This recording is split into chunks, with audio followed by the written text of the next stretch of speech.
Bom dia, pessoal. Vamos desafiar o Inmetro nessa viagem? Bom, tenho aqui 356 km no dinâmico, a bateria está 100%. Agora são 4 horas e 53 da manhã. Vamos ver até onde esse carro chega, mas eu não pretendo fazer com que a bateria chegue a zero, tá bom? E lembrando, meu uso é predominantemente rodoviário. Pessoal, dando continuidade aqui, 290 quilômetros. O Inmetro fala em 289 e eu ainda tenho 113 quilômetros aqui de autonomia no parâmetro dinâmico. Liguei agora o Super Economia porque eu estou passando por um trajeto de cidade onde se freia muito, se para muito em sinal, né? Mas daqui a pouco eu já volto para a estrada. Até mais. Tem muita gente que tem medo de passar com um carro elétrico em área alagada. Logicamente, você tem que ter medo com qualquer carro, né? Ultrapassando aí no meio da roda já é motivo de alarme. Mas com carro elétrico não é diferente. É a mesma cautela, o mesmo cuidado. Agora pegando um pouquinho de lama com água. E essa lama aqui é escorregadia, tá, gente? O bom da tração traseira é isso. Se fosse aqui na dianteira eu já estaria percebendo já uns deslizes, na traseira eu já não percebo isso. Até agora 311 km percorridos. Bom, pessoal, atualizando vocês aqui, 333,7 km percorridos até agora. Ele só reinicia essas informações depois que eu plugo ele na tomada, tá? E ainda tem um Ranger de 71 km. Eu não sei se eu vou percorrer mais com esse carro, estou precisando fazer uma outra viagem agora de 40 km via BR-356, mas se por um acaso por aqui estiver a oportunidade de carregá-lo, eu vou carregar, tá ok?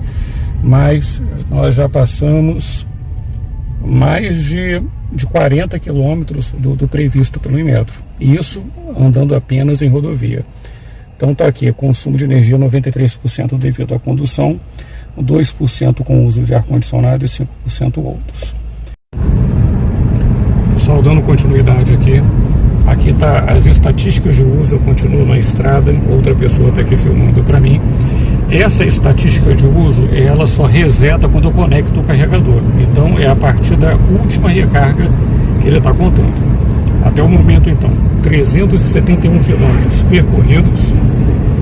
Ainda possui um Ranger de 36 quilômetros e ainda faltam 5,8 quilômetros para eu chegar no carregador. É importante frisar que eu sempre procurei um vídeo desse na internet, nunca achei um vídeo dessa forma, né? Sempre muita gente falando, tal, ou pisando muito. Finalizando aqui, eu concluo para vocês as estradas que eu passei. Foi um uso apenas rodoviário, tá? Estou aqui fazendo um desafio ao Inmetro e já passo o fechamento para vocês. Até mais. Cheguei ao local de recarga, eu não posso plugar agora porque senão eu vou perder as informações aqui para passar para vocês. Então, desde a última recarga, 377 quilômetros percorridos e um Ranger de 31 quilômetros. Então, se eu confiar nesse Ranger aqui, eu fiz a soma, então ficou 377,1 mais 31, ele teria uma autonomia de até 408 quilômetros. Pessoal, iniciei a recarga aqui, faltam 7 horas e 1 minuto para a conclusão, 5.400 watts de potência, 209 volts de tensão e 26 amperes de corrente. Hoje está um dia nublado, se tivesse sol na placa, com certeza ele carregaria em menos tempo. Mas o meu wallbox também está configurado para 6.000 watts. Em 7.000 watts reduziria ali em 1 hora. Depois eu tenho que fazer o jampeamento dele para que ele carregue um pouco mais rápido. Ajude esse humilde criador com seu like, sua inscrição e seu ir para o vídeo. Pessoal, dando continuidade aqui, eu vou falar para vocês a parte mais importante, como foi a viagem. Então eu saí de Alto Jequitibá, onde eu carreguei de forma gratuita, lá na praça, Alto Jequitibá, estado de Minas Gerais. Então eu vi pela MG 111 até Carangola. Aí entrei em Itaperuna, já estado do Rio de Janeiro, e vim dirigindo por Campos até quase chegar em Barra do Furado, que é uma parte de Quissamã.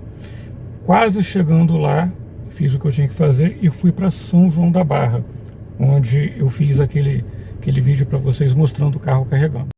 Aí a forma de condução que eu vi é eco e regeneração forte. Eu sei que tem vários canais aí que indicam que não é a configuração ideal para a estrada, ok? Mas foi da forma que eu preferi vir. E de Carangola até chegar em Campos, parte desse trecho, passando por Itaperuna, eu liguei o ar-condicionado. Mas o ar-condicionado foi quase ali no meio, tá? Não foi muito gelado, não foi muito quente, apenas o suficiente para que os ocupantes não suassem durante a viagem. De Carangola até Campos, que é um trecho também, se eu não me engano, de 180 km, eu vim com 4 ocupantes no carro. A velocidade pretendida foi 80 por hora.